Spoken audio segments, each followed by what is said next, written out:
What is up, Bucks fans? Welcome to Buck Life, the hardcore Milwaukee Bucks fan podcast. Made for hardcore Milwaukee Bucks fans by Milwaukee Bucks fans, hardcore Milwaukee Bucks fans. If you hear the sadness in my voice, we're recording this just after the Bucks lost to, God, I can't even remember who we played now. Indiana To Pacers. Indiana Yeah, Pacers. It's that I've already deleted it from my memory. It was a 37-point loss. So it's immediately following that game. By the way, I'm Jake Anderson. This is my co-host, Chuck. Chuck, go ahead. Tell them how you're doing, even though I know how you're doing. it's been not just the Bucks. Most of us here are Wisconsin fans in general. The Badgers got screwed today. The Packers are in the midst of a 3-game losing streak. The Wisconsin Badgers basketball team's off to a bad start. The Bucks, not just today, but this week. And all of the above, looking like poop doing it. Everything, all of the above for most of us Wisconsin sports fans is just pretty downtrodden today.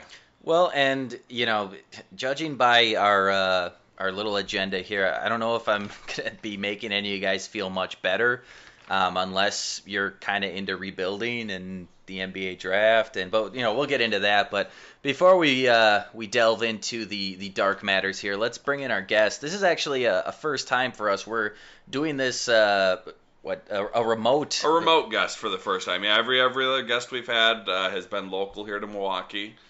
We've known all of our guests, including this one. We know him personally, but this is the first time we're going with a guest from not here locally in Milwaukee. We've talked to some Aussies. We've got them lined up down the road. This is not an Aussie, unfortunately. No offense to our guest, but yeah. So this is our first time having a remote guest, and it's a snowbird. It's Andy Robbie is joining us, a hardcore Bucks fan that I've known for many, many years, and he's joining us out in Arizona, in beautiful sunny Arizona, but we got I think 5 inches of snow in the last 24 hours. So how's it out there in Arizona, Andy?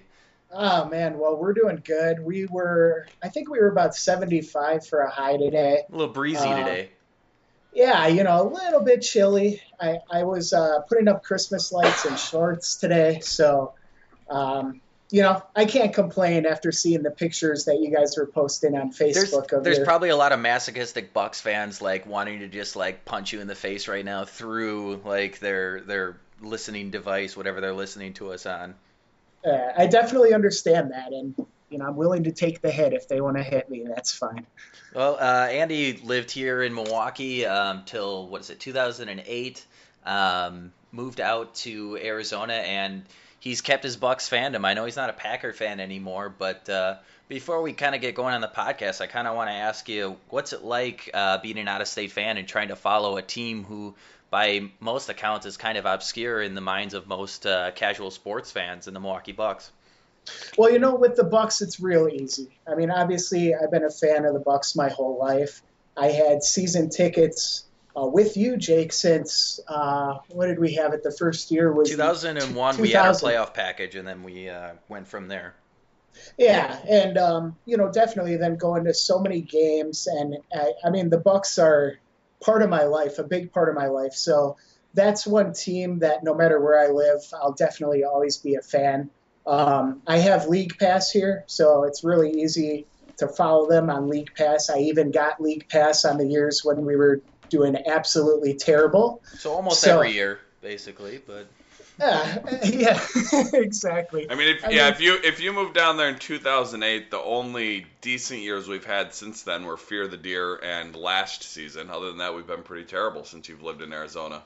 Right, and actually the Fear the Deer year, I actually flew back for the playoffs and went to games. I believe it was 3 and 4 against Atlanta.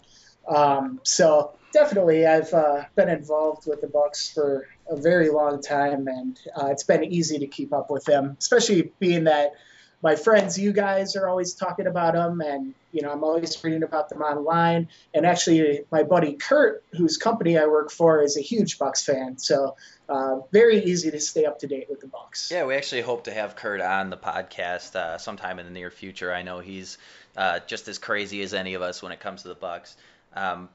As far as being out in Arizona, what's the perception of the Bucks from people you talk to about basketball out there that aren't Bucks fans? Like, where do they, or how do they view this team, or how do they view it maybe like Giannis or Jabari and kind of where we're at in the rebuilding process?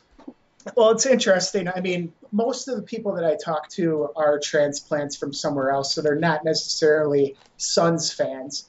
The Suns fans that you find are more the casual, not really watching every game, but it's like, oh, they'll go to like one or two games a year, and more of kind of like a bandwagon jumping type of fans, I guess you could say. The perception, though, from everybody that I talk to is the Bucks are a young, talented team. It's them in Minnesota. Everybody's impressed with the young core, so that's definitely the perception here. It's not much different from anywhere else as far as that goes. Now, I'm gonna believe that you have to know some Suns fans out there. I'm guessing. Any thoughts on Brandon Knights, the former Buck, since he was traded there? Because he was kind of a person or a player that kind of divided Bucks Nation a little bit. How do they like him out there? And I know he's having a little bit better year this year than he did last year. Yeah, and they were definitely pissed initially when that trade was made. They definitely were not happy about that trade. Obviously, with Knight, I know for a lot of us Bucks fans, it was frustrating having him on the team, having him take away shots from Giannis. Not so much Parker, obviously, because he was hurt most of last year. But, I mean, he is a great fit with the Suns. The Suns needed a scorer, somebody that could come in there, shoot the ball whenever. Obviously, that is something that Knight likes to do. And he's fitting in really well with the Suns. Obviously, you guys have seen his numbers the last few games. So the tone on him has definitely changed with Suns fans. I can tell you that for sure. Well, it's kind of strange. You look at that trade. Philly was involved, and they ended up getting that pick that the Lakers own that the Suns had acquired. And at first I tried to convince myself that maybe we got the best end of that deal, even though my gut told me that Philly probably got the best end. And now maybe it looks like we were perhaps the losers of that trade, considering how Michael Carter-Williams has played not only last year but this year now too, not showing much improvement. I guess there's still some time to see how that's going to end up for us, but so far not looking so good. That pick might end up being a top 5, 6, 7 pick for Philadelphia, which is, in my opinion, quite a steal for Michael Carter-Williams, and from our perspective, quite a steal for Brandon Knight. But let's talk a little bit about the Bucks in the last few days or the last week or so. We're going to start positive. The Bucks won against Cleveland of all teams. 1 week ago today. Unfortunately, I had prior commitments, and I was down at Potawatomi playing bingo. But I pulled out my phone, and I had the Fox Sports Go app. And I had it sitting there on the table as I was playing bingo. It was distracting as hell because you're sitting there trying to punch your numbers, make sure you win the money, because who doesn't? You like probably to had a win bunch money? of old ladies giving you weird stares and blowing smoke in your face. And the game was so good, and I watched the entire fourth quarter, overtime and double overtime, and drained about 65% of my battery because you're just constant video, constant internet access, and it was just draining my battery quickly. Thought about pulling the Impractical Jokers bingo, slow things down there on the court. Just call out bingo for no reason. For anyone, if you don't watch Impractical Jokers, both Jake and I would highly recommend that show. Great comedy. I don't know if Andy watches it or not, but everyone should. It's hilarious. But yeah, so I was watching the game from the casino, and it was. I was very discreetly pumping my fist and kind of, it was a big game. Anytime you beat Cleveland is fun, and to do it after watching it, I don't know how you guys felt, but they blew a lead at the end of regulation, and I thought they were done. And then they blew a lead at the end of overtime. I thought they were done. It really seemed they tried their hardest to give away the game multiple times, and one of the things about a young team is that they seem to play to their competition. So if they're playing a bottom feeder like Philadelphia, they're going to probably play some of their worst basketball. And if they're playing a upper echelon team like Cleveland, they're probably going to come out and play up to that competition. Andy, does that seem like something you've seen from the Bucks this year, that perhaps it's a mental thing of just not being able to get up for the lesser teams and being charged up for these good teams? I mean, I think it's a little bit of that. I mean, you can definitely tell that the chemistry is off some games. And I don't think that depends on who they're playing so much. Although they definitely did get up for that game against Cleveland. I only saw highlights of that game. I was actually in Vegas at the time. Look at you two Unfortunately, compulsive Yeah, I gamblers. know. I'm at Potawatomi, and I know you're running a marathon. I'll put right. That's what quotes they around call that. playing the slots for That's fucking 72 hours straight in a yeah, diaper. yeah, exactly. He was running a marathon or 5K or something. I just assume it means coke, hookers, and lots of gambling. That's what I'm assuming that means. Vegas Well, code word for that.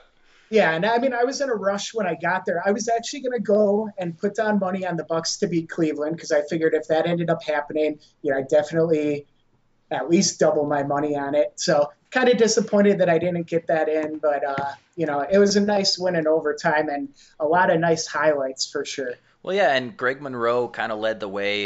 He had a couple key timely rebounds, but his offense and his rebounding. But it was really a collective team effort. And I was looking at the stats, and they played, I'll say 8 rotation guys because Johnny O'Brien also had 4 minutes, so I'm not really going to count him in the rotation. But of those 8 guys, 7 reached double figures in scoring, and our leading scorer only had 18, so it was really evenly distributed. I think Henson was the only guy that didn't make it to Yeah, double figures. I think I saw some stats speaking of that. I don't remember the exact number, but it was the lowest leading score for a double overtime victory in maybe ever or a long time. I don't remember I heard it in passing. It's one of those stats that's, okay, that's a random stat, but it still goes to show the point you're making that it was a team effort, that the leading score was that low for a double overtime game.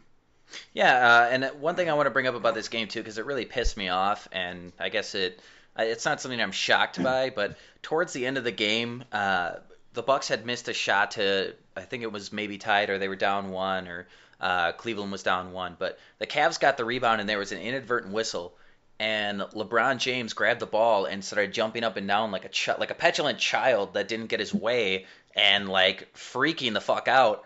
And it was just kind of funny because it didn't affect the game in any way. The Cavs still got the ball. LeBron took it down the court and missed what would have been the game-winning shot, so they went to double overtime. But you look at, I think it was ESPN's, the headline for that game on their website was inadvertent whistle costs Cavs big and Bucks upset Cavaliers or something, which was just total bullshit. It had nothing to do with the game.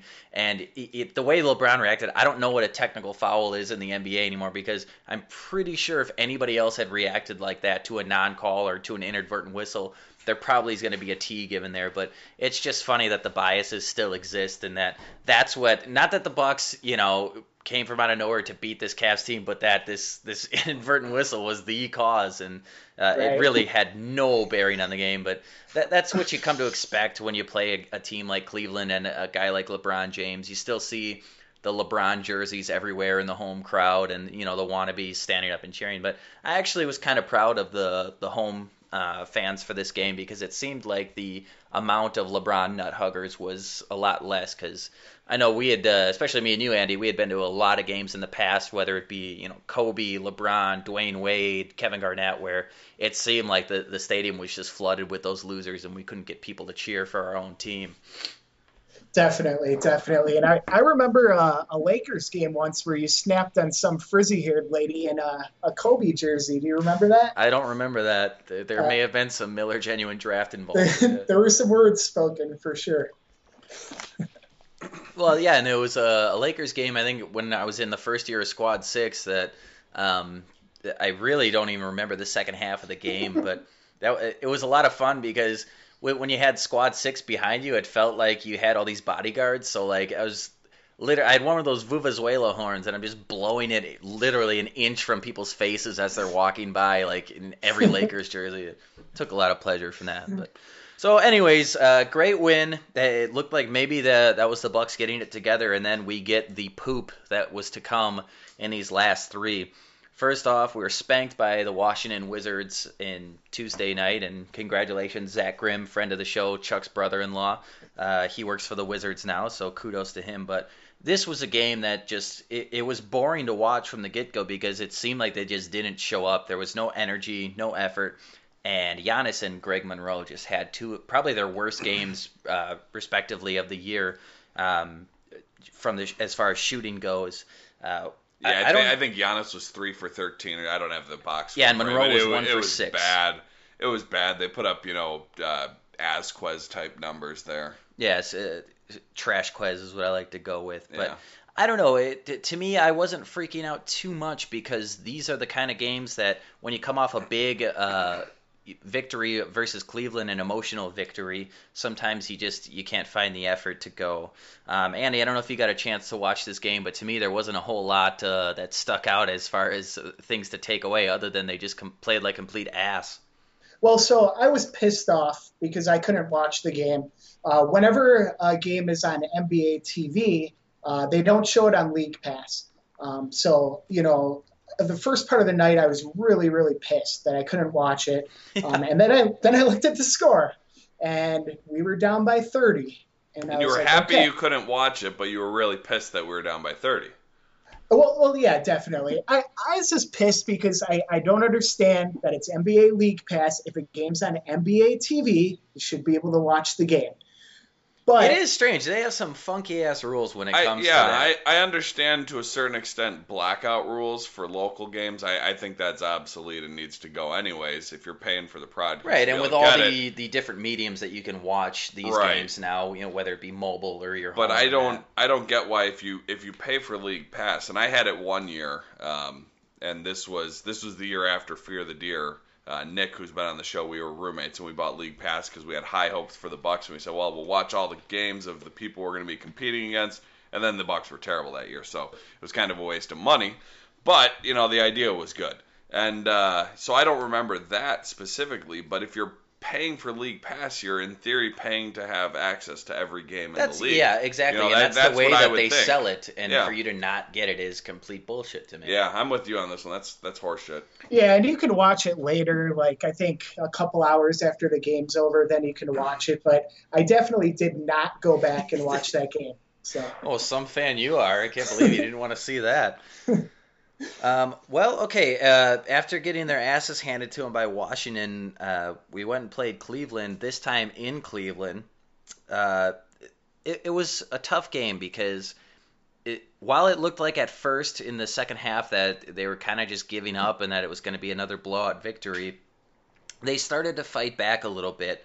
And I hate saying this because there's nothing more annoying than a sports fan who will not take blame for losses for their team, but it really seemed like the Bucks were just getting absolutely jobbed on some of these calls that were going against us and going for Cleveland, and just the unevenness of the officiating in the game. The big takeaway, though, was Giannis's coming out party. He ended up with 33 points, and the way that he did it, looking dominant and looking unstoppable.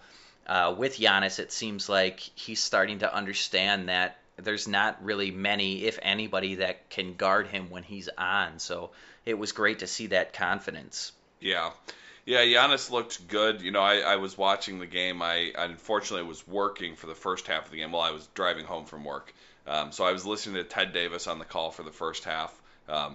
Ted Davis does this thing for anyone who listens to him. If you tweet him or you're a new follower, he'll give you a shout out on the radio. So when I'm driving around listening, I'll sometimes tweet him. Chuck likes to tweet and drive. I tweeted him as I was leaving my work appointment. I was down in Pleasant Prairie at a long run, so I tweeted him, hey, listening while I'm driving home from Kenosha to Waukesha. And that's what I said. And, 5 minutes later, he gives a shout out. He says, Craig Schilling. So apparently I'm Craig Schilling, even though my Twitter handle is Chuck Schilling. Craig. My Twitter handle is my name, which is not Craig, as anyone knows. But yeah, so I listened to the first half, and Ted Davis is a phenomenal radio guy. We're lucky to have him. Just on a side note there. But so I was listening to the first half, and you're listening, so you're not watching. But the way Ted was calling it, you could tell that both not only Giannis obviously was the big story, but Jabari continued to impress as well. And then I got to watch the second half, and you're right, Giannis, he looked dominant, and he's still a little inconsistent, which you're going to get from a 20-year-old, but if we get that player going forward on a night in and night out basis, the rest of the league is going to be put on notice. Andy, thoughts on Jabari and Giannis? I mean, are they living up to expectations this year? Well, obviously that game against Cleveland was fantastic. And I mean, I don't know about you guys, but a lot of times during the game, you'll have Giannis cutting down the lane, and you think to yourself, he could have gone up and dunked it there. Like, he's long enough that he could have dunked it there. And it's like in the Cleveland game, all those plays where you would have said he could have dunked it there, he actually dunked it there. So, he was absolutely fantastic that game. And Jabari as well had some really nice plays. So it was really encouraging to see that. And then frustrating that they couldn't get the win. I mean, Giannis had one play where, he made a fantastic dunk. Cleveland came down, had a quick miss. Then the Bucks got the ball again. And it was just like the type of play where you want Giannis to demand the ball, like give him the ball. And I think that they ended up just taking like contested Jared three. Bayless probably took a long two or something. I'm sure I saw a headband taking a shot at some point there, but it was just like one of those times where you could tell maybe that's the difference between Giannis becoming a superstar. Yet is I could see him. He should have on that play been clapping his hands, demanding the ball. So that was the only part that I got frustrated with him in that game. Other than that, I mean, he was absolutely fantastic. So no complaints there. Yeah, there was one play, and this was in the second half at some point because I was watching where Jabari went up. He was driving to the lane. He dunked it. He kind of got undercut a little bit, and he fell on one leg and kind of just, Oh, my and God. I held my breath for a second. Pants. But then he popped right back up, and it was such a good feeling to see him land on one leg, kind of jar that knee, and then pop right back up. And not only for me as a fan to see that there's that trust there, probably for him, in hindsight, to know that his knee is getting there. It's strong, it's healthy, and he's still working his way back into things. This is more or less his rookie year, and if you got this out of a rookie, the flashes of brilliance, the dunks, the reverse layups, a few nice passes here and there, and he's getting his hands in the passing lanes, gets a steal here and there in the game. He had one today where he stole the ball and got a nice dunk early in the game. That's really, considering going into the season, I didn't expect Jabari to be playing to January. To have him playing now and to doing what he's doing is a bonus to me. Well, when he went up for that dunk and he started screaming, I mean, again, I just said, like, I almost shit my pants. Like, it scared me because the last time I remember so vividly hearing a player scream like that was in the Fear the Deer year when Bogut had his infamous breakaway dunk. I knew where you were going with that. And immediately as he was going up, it just looked bad. And then as he was coming down, it was in slow motion. And the crowd went silent. And, from our section, you could, audibly hear Bogut screaming. So that's what it reminded me of. It sounded like a scream of pain, but I guess it was just Jabari actually being pumped and kind of a suck it kind of thing when he threw it down. I like what I'm seeing from Jabari this year. My one thing with both him and Giannis is, and I don't know, I mean, I guess it's probably scouting reports, but it seems like whoever is defending them, regarding them, is just daring them to shoot the basketball. And whether or not that they feel that they're far enough in their development to be consistent shooters, I want to see them taking those shots because there's nothing quite like game reps. And not only that, it just opens up the rest of your game. If you make a few of those jump shots, people need to come out and guard you from the perimeter, and that opens up your driving and kick-out game even more. Because this year so far, Jabari's kind of seems like a less selfish Corey Maggette to me, in that everything he's getting is around the basket. So, again, I don't know if that's because of the injury, but Giannis and Jabari, just take those jumpers, and I think the rest of your game is gonna come along even faster than anybody anticipated. Yeah, definitely. And I mean, I know a lot of people have pretty high expectations of Parker. I think after he came back, I think Sparky or somebody tweeted out that they expected him to have like 18 points and 8 rebounds a game or something ridiculous like that. And, that's crazy to expect that out of him. I don't expect much out of him the entire season. So anything that we get out of him is a bonus. And then I think it's fair to have – Is a boner. Yeah. Well, I think assuming he gets through this year without any injuries anymore or anything like that, I think it's fair that going into next season, then you can start to have some expectations. But I think anything that you're getting out of him, this year is just icing on the cake. Well, it's funny you bring up injuries because there was a bit of panic, and I have to include myself in this witch hunt here. But before the Cleveland game, or just Before after the Washington game. yeah, Jabari was held out because it was reported of soreness in I think it was his right foot. Yeah, I think it was whatever foot he broke his foot in high school, and it was the same foot, and there was reported it was the soreness. opposite of his knee as well. Yeah. So me right away, just being a Bucks fan, I'm doom and gloom by nature. So I'm having visions of Joel Embiid and just Sam Bowie and just everything. Just like okay, every time it seems like we get something positive, whether it be Bogut, T.J. Ford, Michael Redd, just the list goes on. It just gets taken away from you. So naturally, that's kind of where I went when I heard that Jabari's foot was okay. But he played in Cleveland, so I can't really say anything. And he played again tonight, and he's continued. I didn't look at the box score for minutes, but his minute playing seems to be about the same. He seems to be doing about 25. But I can't be the only one that panicked a little bit. I mean, did you guys have any sense of dread when you heard the first report that he had foot injury? Not so much. Like I told you to settle down on Facebook because I didn't think that it was that big of a deal. They may have given him off one game to rest anyway. And that's all he missed, right? It was just one game, right? Just one game. Yep, just the one game. So, I mean, not a big deal. I just looked at it as a little bit more time to rest, and I wasn't too concerned about it. Yeah, I was nervous at first. The first thing, reports come out, Jabari's not even with the team. He's not traveling. We didn't know at the time if it was just the one game in Washington or if he was going to miss the entire road trip. Turned out to be just one. Met him in Cleveland, as did O.J. Mayo. And then, so I was a little nervous. And then poster on Rail GM goes by Jez, believe doctor out in Australia. He came and kind of gave his professional opinion. Obviously not having inspected Jabari, but what type of injury they described, he did not seem too concerned. And then my wife is a nurse, so she got home from work about 10 o'clock that night, and I said, hey, look, here's the press release the Bucks gave. What do you think? And she didn't seem all that concerned, and she's a nurse, not a doctor or anything, and again, didn't inspect him, but having heard from a few people who do know medical things, it didn't seem like it was the type of injury that was serious. And at that point in time, I thought, okay, maybe he's going to miss the 3-game road trip. I think it's a 4-game road trip. We'll see him back in Milwaukee, no big deal. Rest up. Maybe it's good for him to get a little rest anyways. And then I think it was the next day they announced he was traveling to Cleveland. So turned out to be basically a non-factor. We won't 5 years from now we won't even remember that this happened. Well, let's hope so. I mean, that's true. I'm still gonna monitor this thing like a freaking hawk. I'm still terrified. I want Jabari to be everything that he can be.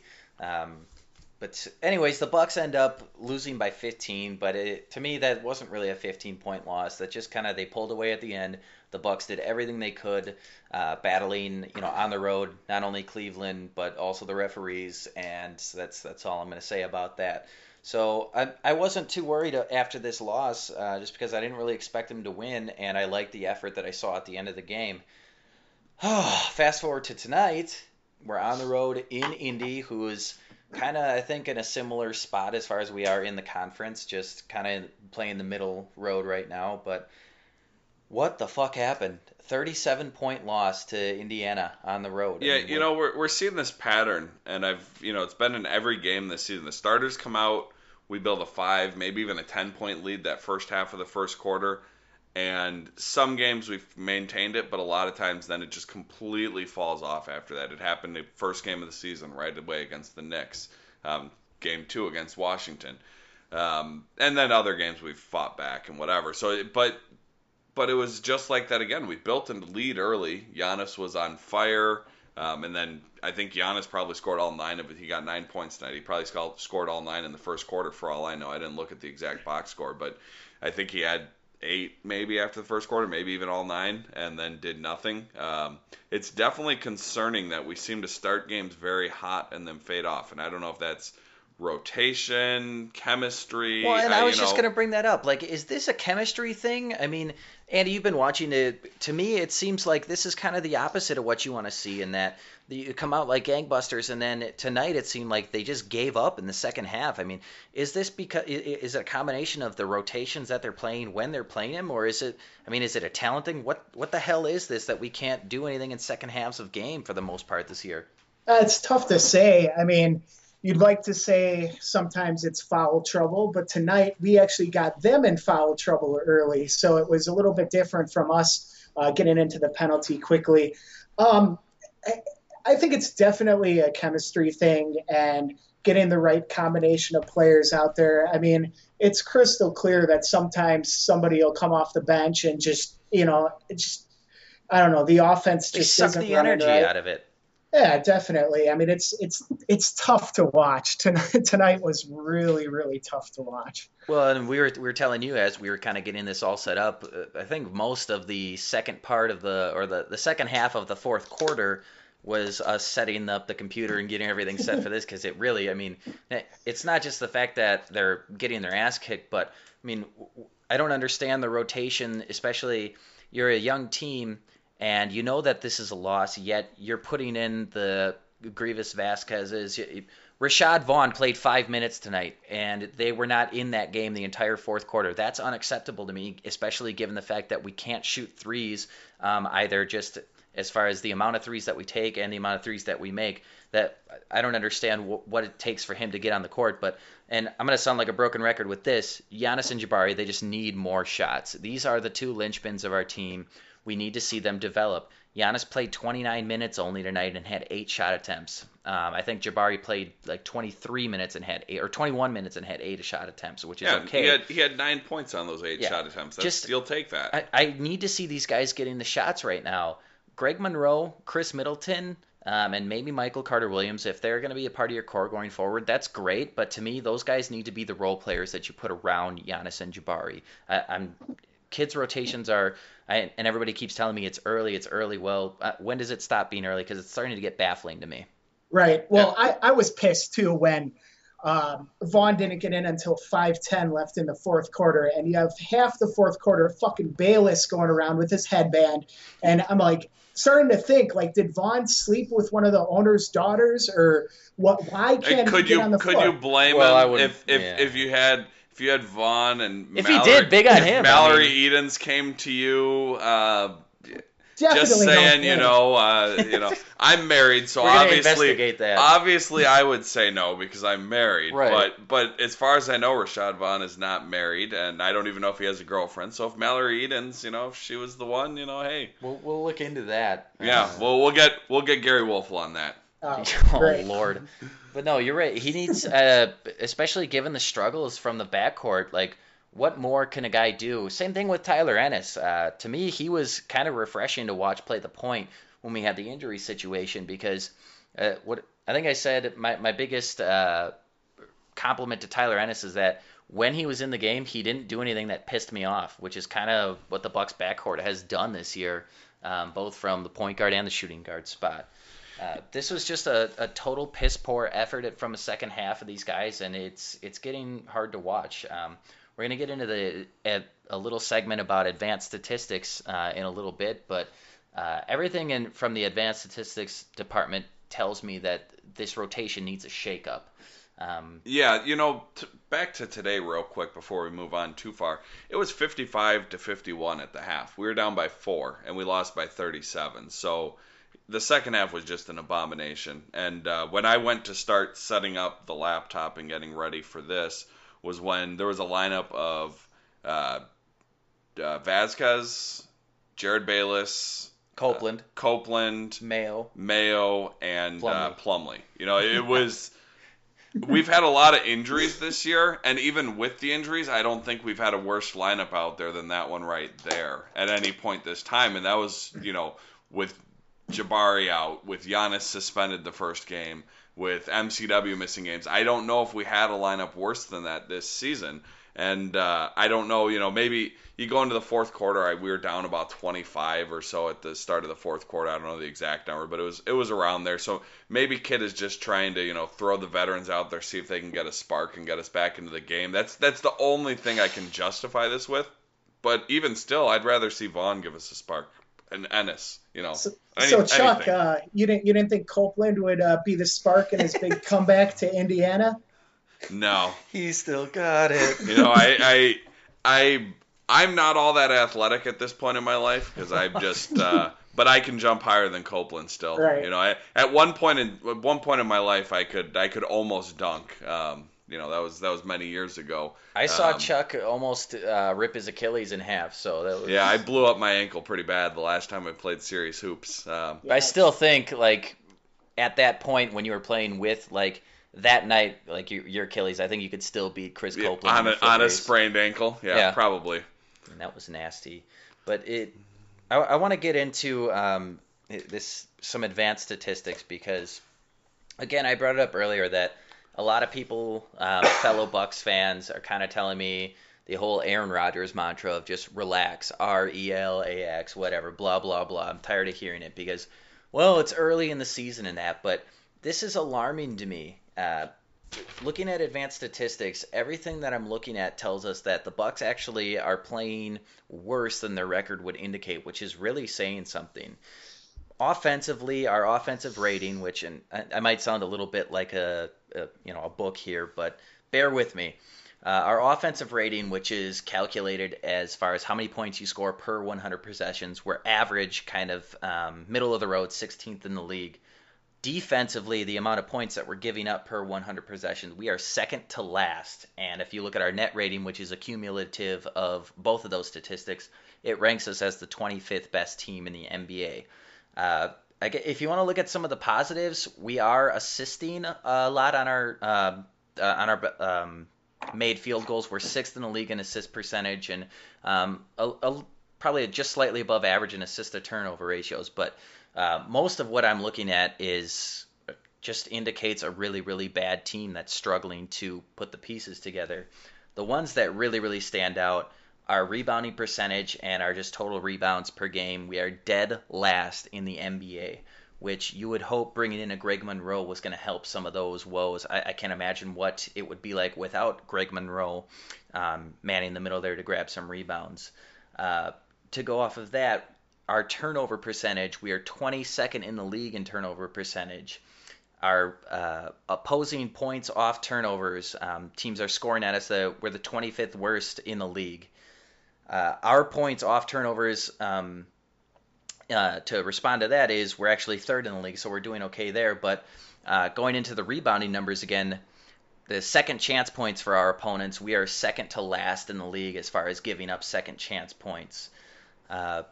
Staying with defense, we're allowing the most three-pointers to be shot on us in the league. We're dead last in that department. We're also, to talk about three-point shooting, we are 25th in the league as far as how many attempts we are taking. We are fouling at the worst rate in the NBA, dead last in personal fouls per game. Offensively, our points per game, we are 25th in the league. Our plus-minus, we are 25th in the league. These stats just keep going on and on. And Chuck found this statistic. Before I get into that one, we're dead last in pace in the league. So Jared Bayless and Grievous keep dribbling that basketball. That's really helping us out. But Chuck found this statistic. It's the Pythagorean. When I was in math class, it was Pythagorean is the way they taught us it. Well. Yeah, it is. It's Pythagorean. You can say it both ways. Yeah, it's a statistic that kind of takes your points that you've given up to your points allowed, and they calculate what your record should be. Coming into tonight, it said that our record should be 3-9. So that would put us right in the top 5 worst teams in the league. Well, and at minimum, after a 37-point loss, at best it's going to be 3-10. But I wouldn't be 3-10, and I wouldn't be surprised if it's now at 2-11. It would have decreased right today. And that's the funny thing is all these numbers I'm throwing out, you add in tonight's game, it's probably going to go or get even worse from that. To me, this is what these advanced stats are telling me from a rotational standpoint. John Henson, $11 million man. why the hell isn't he playing? I mean, what is he averaging? Like 15 minutes a game? Why did we pay this guy? He's a shot blocker, he's a rebounder, and we're not getting either of those things. Our 3-point shooting. Where's Rashad Vaughn? Him and Middleton are probably our only two above average 3-point shooters that we have. Bayless is having been a good this year too. Yeah. So I can't fault him there, but that tells me the pacing. Play Tyler Ennis over Grievous Vasquez. I mean, the guy's slow as molasses and he doesn't move the ball. And mostly just get the ball to Giannis and Jabari. To me, it seems like kids trolling the Bucks fan base with these rotations and that. And I'm tired of hearing that it's early because just because it's early doesn't mean I want to watch shitty basketball being played. So I guess my one positive is I still think coming into this year that the Bucks played over their head last year and that we're still another young piece away or a young core piece or another franchise player type piece away from having a championship core. So maybe they're going to play a little bit more like I thought they were going to play last year and we're going to get another maybe top 5, top 7 pick. Because right now, that's my excitement is watching Giannis and Jabari develop in their limited opportunities and watching college basketball to see what prospects are out there rimming for Simmons. Yeah. It's hard to... Hashtag rimming for Simmons. It's hard to argue against what you're saying. Certainly we want to see the young players. There's no reason. I don't understand why Ennis isn't playing. He looked good to me in the minutes he played when MCW was out with the injury. I don't understand why Vaughn isn't out there. You draft this guy in the first round, he should be getting more than 5 minutes in a blowout loss.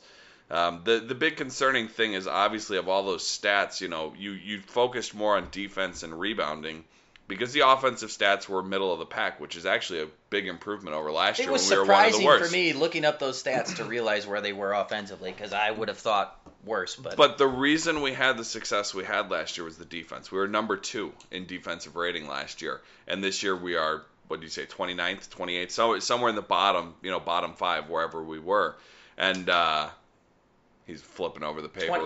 Second to last. Second to last, so 29th. So we went from second to 29th, and that is the problem. I mean, we just gave up, 127 or whatever tonight. I should probably have the box score up. But we are giving up well over 100 points per game. 123 tonight.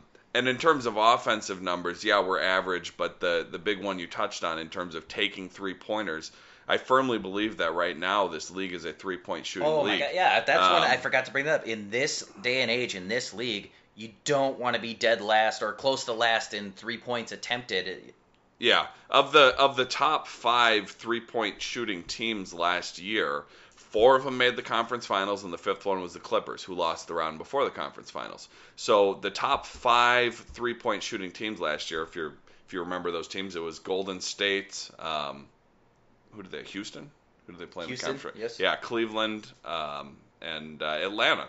And then the Clippers. So, you had these teams, and then you look at other teams. Your Portland, the Clippers. Trying to think who else has really good 3-point shooters out there. At San Antonio, these are teams that are winning at a very good clip.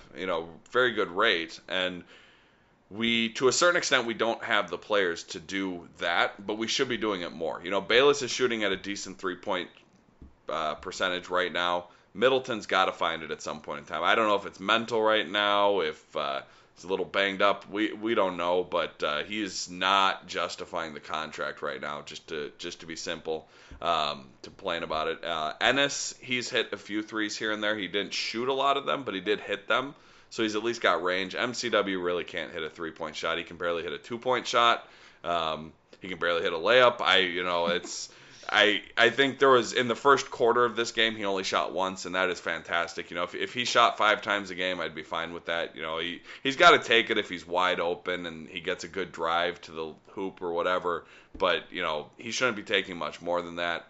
So part of this problem to me going forward offensively is roster construction. We need someone who can shoot, and very well could be Vaughn. He hit at a good rate in summer league. He hit at a good rate in preseason.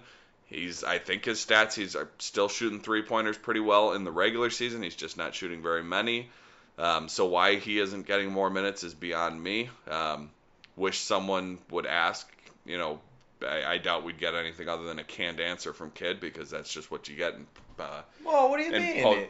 there's We want to make a complete 360. Yeah, exactly. I don't know. There's a commercial, and I don't even remember what it's for. It's got Steph Curry in it, and he's out. Like, there's these three kids playing hoops on a playground, and he goes up and he talks to them, and they just start giving canned responses. And Steph Curry's like, "What? We don't sound like that in the post game conference." And then the commercial ends with the one kid just saying like, "Well, I'm not qualified to make a comment on that," or something like that. And then they just end the commercial. And I thought it was fantastic and good for Steph for kind of playing along with the stereotype there, but.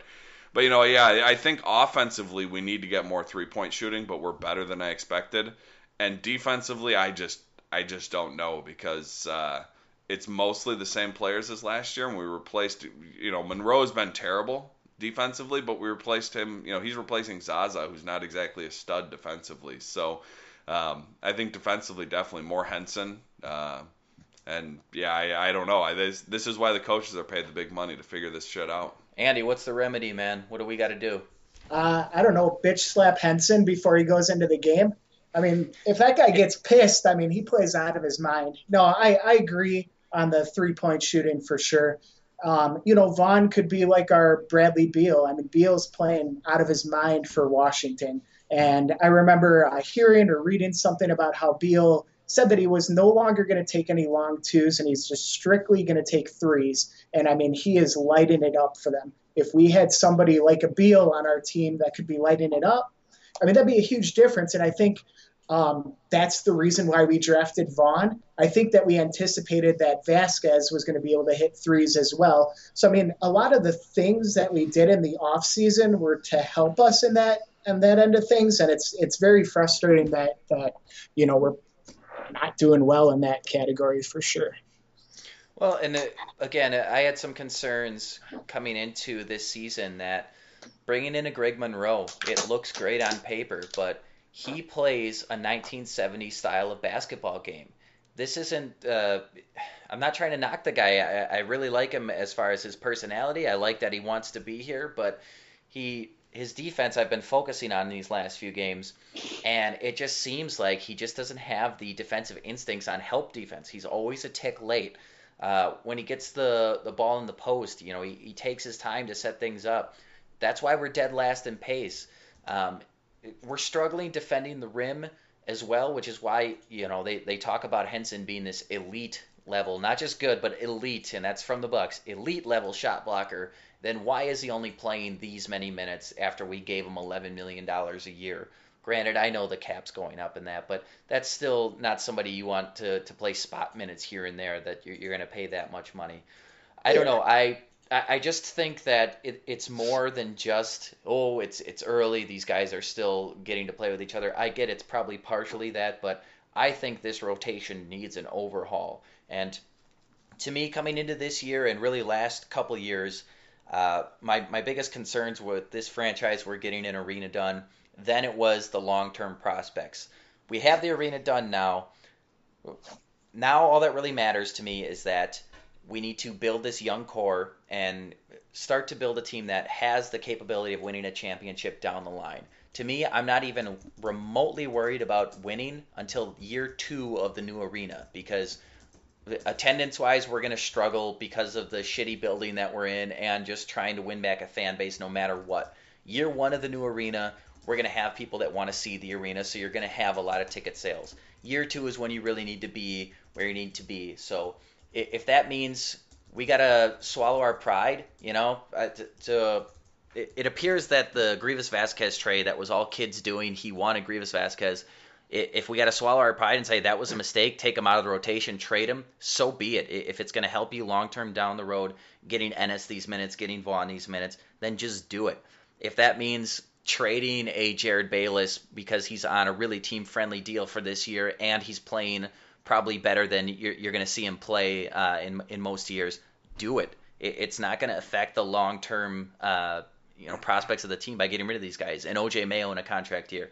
I'm fine with seeing all these guys go at this point in the year. And some people are going to tell me that I'm a chicken little and that I think the sky is falling. I don't care. I've seen enough shit basketball to say I'm done with it. Play the young guys, develop them.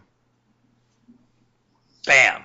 Yeah, we're all kind of sitting here in silence. Jake's. Why don't you tell us how you really feel, Well, today, just Jake? I've I've had to temper these feelings because I've had a bad feeling about this team for not that we're some catastrophic disaster, but just that it wasn't going to be the way that a lot of people thought it. It was this sinking feeling I've had going into this season, and the early results are, worse than I expected. Yeah, certainly going into the season, we all feared, we might be eighth seed, ninth seed.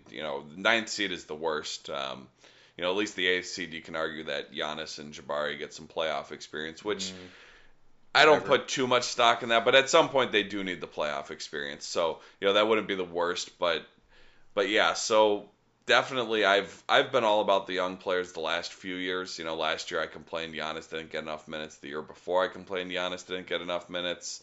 If Jabari would have been healthy, I'm sure last year I would have been complaining he didn't get enough minutes. So this year it's Giannis for the most part. Most games he's getting the minutes he needs. He doesn't get enough touches. Jabari is kind of easing back in, so that's fine. Again, I'd like to see him get the ball a little more, but he's coming back from an injury. I don't have too many complaints about that. But the big question to me is why aren't we seeing more Vaughn? Why aren't we seeing more Ennis? And like you said, we paid Henson $11 Yeah, million where the dollars fuck a year. is John Henson? I don't. He had his first game back from injury. He came out and the refs were kind of letting the other team pull him and get away with that. And he really turned into a man. And, we saw that in the playoffs last year, that he certainly, when he plays with aggression, he's certainly capable of doing some really good things.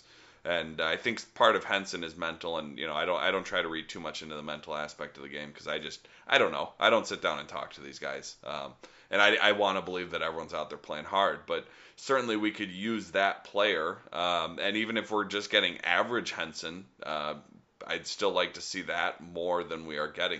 Just give him a chance to earn that money at least. Right. And you're not going to have people screaming that these overpaid. Well, you'll probably have that anyways, but give the man a chance. I mean, when he's on, he's obviously a pretty damn good defender, or at least at defending the rim and that. And I didn't even get into Michael Carter-Williams, who has, for me, just been a disaster for the most part offensively. It seems like maybe he's realizing that that's not really his game. Defensively, he's always going to give you a good game. But to me, Jason Kidd saying that I want Michael Carter-Williams, and that was kind of the idea behind the Brandon Knight trade.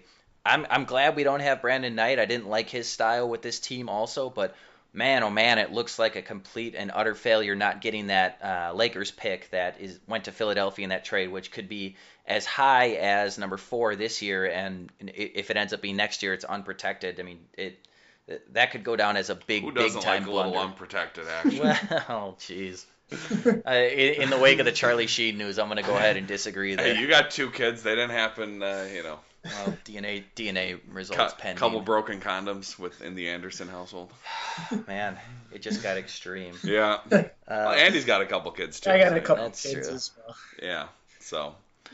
I don't know, Andy. Final thoughts on this team moving forward? Is this Well, a slow I want to start? touch on MCW before we start okay, wrapping up. fine. Yeah, Well, how about we let Andy talk about yeah, MCW no, go ahead. first? Andy, you talk a little bit. Yeah. What do you think about his I just hair? don't want to wrap up quite yet. Yeah, his lettuce is a little out of control right now, I will say. But I mean, It before kind of makes me dislike him more. yeah, but before we go to MCW, I mean, I'll go back to Monroe for a second and say that I was really concerned with him on the offensive end, and I don't think that it's been a problem. I mean, he's hit that jump shot, that 15 You don't think to 17. dead last in pacing is a problem? No, I mean, the main concern. I don't know that he's the problem with the pace. I think He's not the solution. I know. I don't think he's the solution either. But some of our guards pounding the air out of the ball, I think, is a bigger problem with the pace. How many times do we get down in the half court offense and just kind of pound the ball around for a while and then jack up a shot? The Mo Williams special near the end of the shot clock. So I don't think Greg Monroe is the reason we're slow on pace. I don't think he helps anything, but I don't think he's the reason we're slow. Go ahead. No, and that was the thing. Like I was worried about. I know Jake brought up the fears of being kind of like an Anthony Mason type, where he would get the ball in the post and the offense would kind of just stand there while he backed in. The offense is moving while he has the ball, so I mean it's not a problem. And then I know when the initial move happened where we signed him, everybody was concerned about his jump shot. And, he's been able to hit that jump shot a little bit. As far as defense goes, I mean, it's definitely been tough to watch. I don't know. Maybe you play Henson and Monroe together a little bit. I mean, you're going to have to if you want Henson to get more minutes, because right now the only minutes he's getting is when Monroe's on the bench. So Yeah, certainly, and I don't know how that'll work, but you would hope that would improve the defense. I'm with you in that I was worried about spacing and enough touches, and it seems that Monroe, he's a decent passer. He's hitting the jump shot, like you said.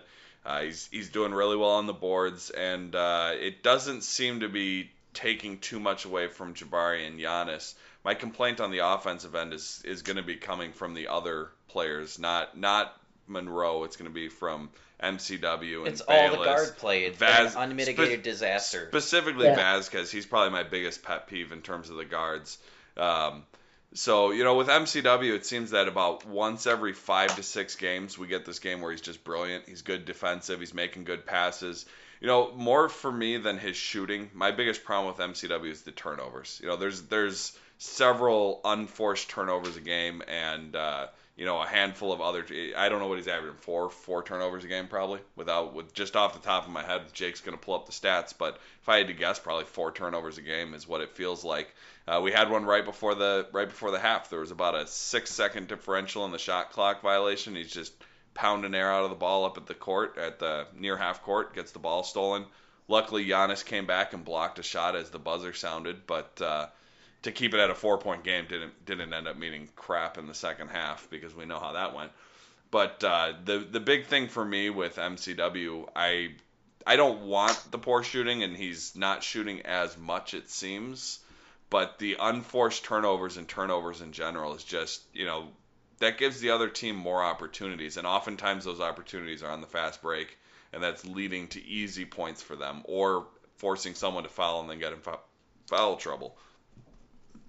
What do we got here? Michael Carter-Williams is averaging 3.5 turnovers per game coming into tonight. So I wasn't too far off at the 4, and I don't know what he had tonight. I've got the Bucks. And five assists per game. So yeah, that's just an unacceptable assist to turnover ratio. And I'm going to pull up the box score from tonight if I can get this website to load. More. There we go. Yeah, the box score is loading. The internet is running a little slow here. But yeah, to me, the turnovers are the most maddening thing, especially when it's just a stupid bad pass or whatever the case may be, where it's just completely unforced. Sometimes a defender beats you. I get that. I don't expect him to play perfectly, but the turnovers to me are just unacceptable, especially when it's a careless issue. That just drives me nuts. Yeah, definitely. And his shot is brutal, too. I mean, as we know, my 10-year-old son can shoot better than Carter Williams by far. So yeah, 5 turnovers and 3 assists today. So, that's only going to get worse. I mean, that's not going to change his averages that much, but 5 turnovers and 3 assists should never happen from your starting point guard. That's just you got to take care of the ball. Yeah. Well, we're going to wrap it up here, but I do want to bring up the Bucks. I mean, their next part of the schedule, I think, is going to be kind of telling to see where they are in the NBA annals. They've got Detroit, Sacramento, Orlando, Charlotte, and Denver as their next 5. Their sixth game from now is going to be San Antonio, which, but I wouldn't expect them to stack up to a team like that. We usually play pretty well against San Antonio. That is true. And even in years when we've been bad, we've had some really good games against San Antonio, which is crazy to say, but, it is what it is. Well, Andy, thanks for joining us on the Buck Life podcast. We'll definitely have you back. But did you have fun? I mean, was it everything you thought it would be and more? It was everything I dreamed of. No, I haven't missed an episode yet, man. I love listening to Buck's podcast, so it was great to be on here with you guys. All right, we appreciate it. Yeah, we'll see you next time, Bucks fans. In the meantime, watch some college basketball. Look at some Ben Simmons, some Brandon Ingram, some Jaylen Brown. Maybe that'll cheer you up. I don't think we're quite ready to be looking at a top 3 pick maybe yet. Maybe at the next episode. I'll have some scouting reports. I imagine we'll probably record an episode next week. We've got a fairly easy, and I put that in quotes, schedule this week. And if we're continuing to lose, it seems, last time we recorded, I think we were on the 4-game winning streak. The episode before that, we're on a 3. We're a very streaky team. We're a bipolar right now. team. Yeah, exactly. So, if we lose these next 3-4 games, then we can start talking about the tank. That I know you want to talk about the tank right away. You're always ready to tank, and that's fine. I'm not even opposed to that sort of scenario unfolding as we go on, but we're not quite there yet to be looking at those players, but always watch college basketball. It's fun. It's not the NBA, but it's still fun to watch. Well, all right, Bucks, and that's going to wrap it up for us. Catch our next episode. Like we said, hopefully we're either on a hot streak or on a completely low streak, and we can kind of reassess where we are.